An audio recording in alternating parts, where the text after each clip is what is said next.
For the repair of the Yoowon and PCB by VAF, the following procedures were necessary.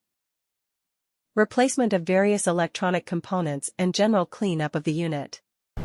For testing we use 24-volt DC power supply. When we turn the power supply, the unit reacts accordingly and we can see the LED indicator lights up.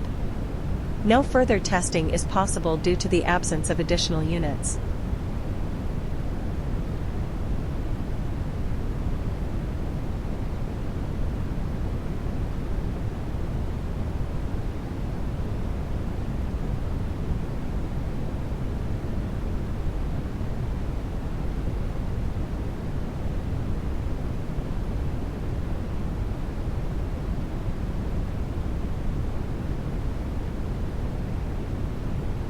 It is now clear that the Yoowon and PCB by VAF are working successfully and are ready to be delivered to the client.